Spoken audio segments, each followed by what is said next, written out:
બારડોલી તાલુકાના કરચલિયા ગામમાં સગીર બાળકી સાથે છેડતી ઘટનાને લઈને ગુસ્સાભર્યા પ્રતિભાવ આપતા ગ્રામજનોએ ગામમાં તોફાન મચાવી દીધું હતું।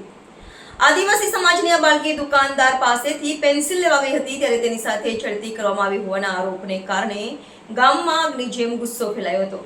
બારડોલી કરચલિયા ગામમાં બાળકીની છેડતીને લઈ ભયંકર બબાલ થઈ છે। બાળકીએ દુકાન પરથી પેન્સિલ ખરીદવા જતા દુકાનદાર અથવા અન્ય વ્યક્તિએ તેની સાથે અયોગ્ય વર્તન કર્યું હોવાનો આરોપ લગાવ્યો છે। સાથે બાળકીના પરિવાર અને સ્થાનિક લોકોએ પોલીસ પાસે ફરિયાદ દાખલ કરવા માંગ કરી, પરંતુ પોલીસે તરત કાર્યવાહી ન કરતા લોકો વિફરી ગયા અને ગ્રામજનોએ ગુસ્સામાં દુકાનમાં તોડફોડ કરી અને તેને આગ લગાવી દીધી। સાથે જ પોલીસ સ્ટેશન પર ઘેરાવો કરીને ન્યાયની માંગ કરી હતી। ગ્રામ્ય પોલીસ ઉચ્ચ અધિકારીઓ ઘટનાની ગંભીરતા સમજીને તપાસને વેગ આપી રહ્યા છે। બાળકીના પરિવારને ન્યાય અપાવવા અને ગામમાં શાંતિ પાછી લાવવા પ્રયાસો ચાલી રહ્યા છે।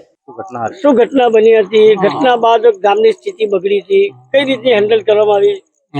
બારડોલીના કરચલિયા ગામે સવારે એક બનાવ સામે આવ્યો છે। એમાં નાબાલિગ દીકરી છે અને એની કોઈ દુકાનદારે સામાન લેવા જતા છેડતી કરેલી છે એવી ઘટના સામે આવેલી હતી।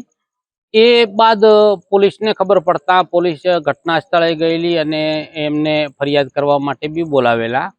પણ મીનવાઇલ ગામ લોકોને સ્વાભાવિક છે કે નાબાલિગ દીકરી હતી એટલે રોષ થયેલો અને એમાં ગામ લોકો ભેગા થઈ ગયેલા ટોળું, અને ગામ લોકોએ દુકાનદારનો થોડો ઘણો દુકાનમાંથી સામાન કાઢી એક ટેબલ કાઢી અને દુકાનની બારે ટેબલને સળગાવવાની કોશિશ કરી। ટેબલ સળગાવેલું પણ પોલીસ આવી ગયેલી, પૂરતો પોલીસ બંદોબસ્ત થયો અને ગામવાળાનો રોષ હતો એમાં પોલીસે ગામવાળાઓને સમજાવેલ કે ભાઈ ખરેખર આરોપી છે એ અટક કરી લીધેલ છે, લોકલ ક્રાઇમ બ્રાન્ચે અટક કરેલ છે।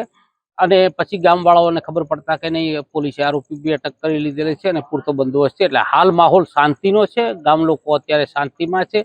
સરપંચ સાથે બી મારી વાત થઈ છે અને તમામ અત્યારે માહોલ ખેરિયત છે। અત્યારે કયા પ્રકારનો બંદોબસ્ત ગોઠવવામાં આવેલો છે? અત્યારે 4 પીઆઈઓ છે, 8 પીએસઆઈ છે અને અમારી પાસે 32 જવાનો છે અને 80 હોમગાર્ડ છે।